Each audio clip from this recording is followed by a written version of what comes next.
This is how Cinderella would have gone if she never tried on the glass slipper. So This Is Love by Elizabeth Lim is a Disney twisted tale, the movie that we know and love with a twist. Remember in Cinderella, after the ball and the kingdom is searching every house for the maiden that fits the glass slipper? Well, Cinderella never gets to try it on.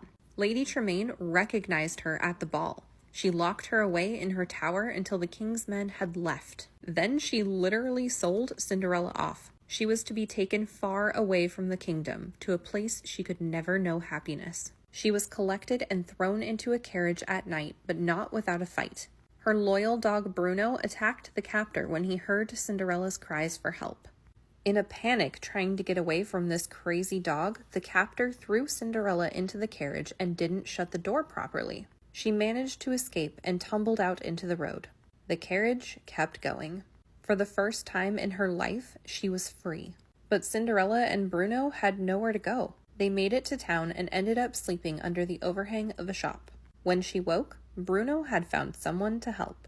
The woman was a seamstress in the castle named Louisa. The two became instant friends. Louisa brought Cinderella to work with her and got her a job as a lady's maid to the king's sister. The king's advisor, Ferdinand, saw this new girl as an opportunity. Up to no good, he basically scared her into being a spy for him. You see, Ferdinand was none too thrilled about the prince being head over heels with a mystery girl, and he needed him to marry a princess to further his own gains. But not just any princess. Ferdinand had made a deal with another kingdom. All he had to do was remove the king and put the prince on the throne with an alliance they agreed upon. So he started to slowly poison the king.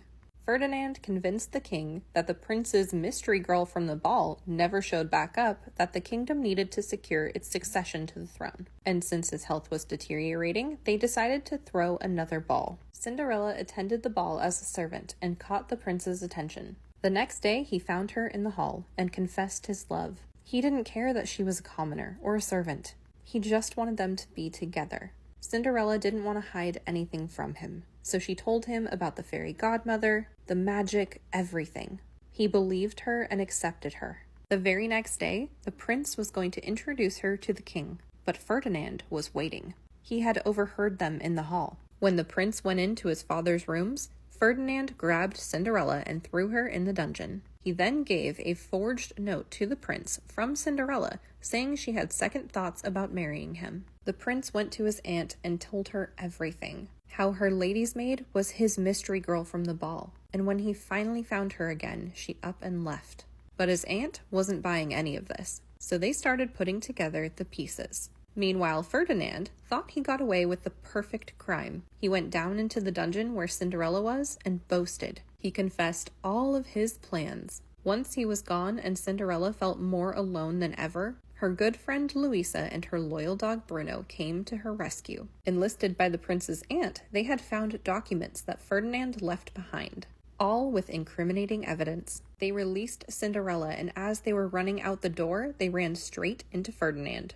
And behind him was the prince and his aunt. Cinderella told them all about the advisor's nefarious plans. They then told the king, and Ferdinand was locked up and they threw away the key. Finally, the prince and Cinderella were able to live happily ever after.